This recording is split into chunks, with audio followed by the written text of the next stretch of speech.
अध्याय 11। इसलिए मैं कहता हूं, क्या परमेश्वर ने अपनी प्रजा को त्याग दिया? कदापि नहीं। मैं भी तो इस्राएली हूं। मैं इब्राहिम के वंश और बिन्यामीन के गोत्र में से हूं। परमेश्वर ने अपनी उस प्रजा को नहीं त्यागा जिसे उसने पहले ही से जाना। क्या तुम नहीं जानते कि पवित्र शास्त्र एलिय्याह की कथा में क्या कहता है? वो इस्राएल के विरोध में परमेश्वर से विनती करता है, हे प्रभु, उन्होंने तेरे भविष्यद्वक्ताओं को घात किया और तेरी वेदियों को ढा दिया है। मैं ही अकेला बच रहा हूं और वे मेरे प्राण के भी खोजी हैं। परंतु परमेश्वर से उसे क्या उत्तर मिला? मैंने अपने लिए 7,000 पुरुषों को रख छोड़ा है जिन्होंने बाल के आगे घुटने नहीं टेके हैं। सो इसी रीति से इस समय भी अनुग्रह से चुने हुए कितने लोग बाकी हैं। यदि ये अनुग्रह से हुआ है तो फिर कर्मों से नहीं तो अनुग्रह फिर अनुग्रह नहीं रहा। सो परिणाम क्या हुआ?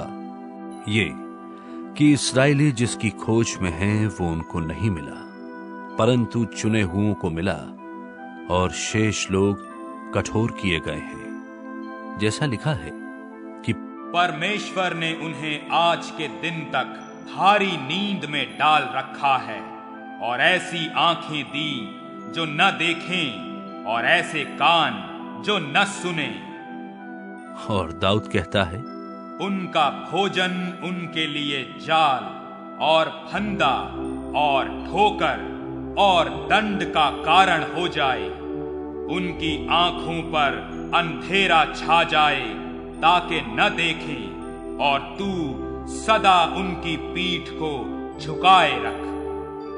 सो मैं कहता हूं, क्या उन्होंने इसलिए ठोकर खाई कि गिर पड़े?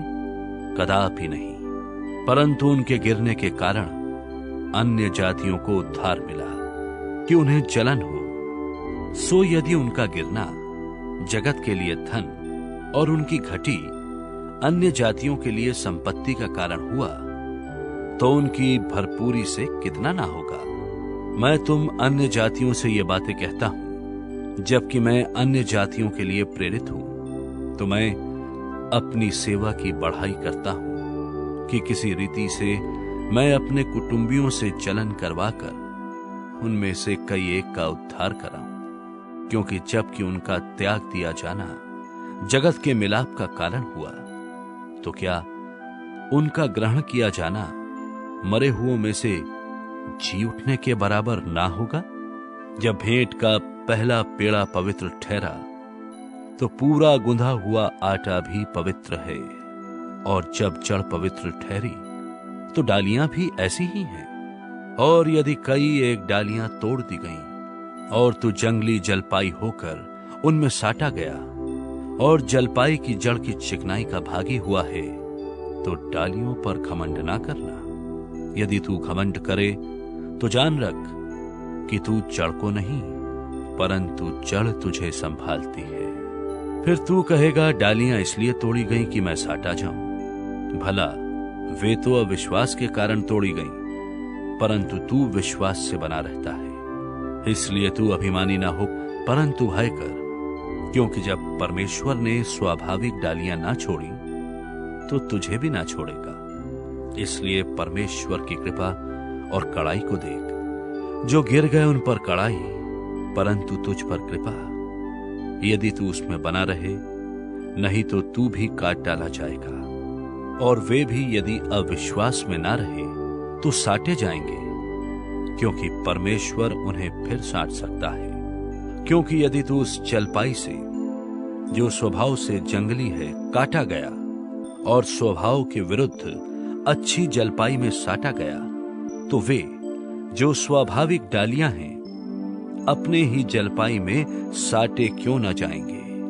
हे भाइयों, कहीं ऐसा ना हो कि तुम अपने आप को बुद्धिमान समझ लो। इसलिए मैं नहीं चाहता कि तुम इस भेद से अनजान रहो कि जब तक अन्य जातियां पूरी रीति से प्रवेश ना कर लें, तब तक इस्राएल का एक भाग ऐसा ही कठोर रहेगा और इस रीति से सारा इस्राएल उद्धार पाएगा। जैसा लिखा है कि छुड़ाने वाला सिय्योन से आएगा और अभक्ति को याकूब से दूर करेगा, और उनके साथ मेरी यही वाचा होगी जबकि मैं उनके पापों को दूर कर दूंगा।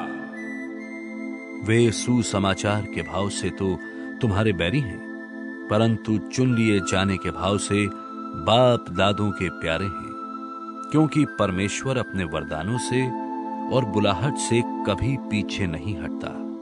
क्योंकि जैसे तुमने पहले परमेश्वर की आज्ञा ना मानी, परंतु अभी उनके आज्ञा ना मानने से तुम पर दया हुई, वैसे ही उन्होंने भी अब आज्ञा ना मानी कि तुम पर जो दया होती है इससे उन पर भी दया हो, क्योंकि परमेश्वर ने सबको आज्ञा ना मानने के कारण बंद कर रखा, ताकि वो सब पर दया करे। आहा, परमेश्वर का धन और बुद्धि और ज्ञान क्या ही गंभीर है। उसके विचार कैसे अथाह और उसके मार्ग कैसे अगम है। प्रभु की बुद्धि को किसने जाना, या उसका मंत्री कौन हुआ, या किसने पहले उसे कुछ दिया है जिसका बदला उसे दिया जाए। क्योंकि उसकी ओर से और उसी के द्वारा और उसी के लिए सब कुछ है। उसकी महिमा युगानुयुग होती रहे। आमीन।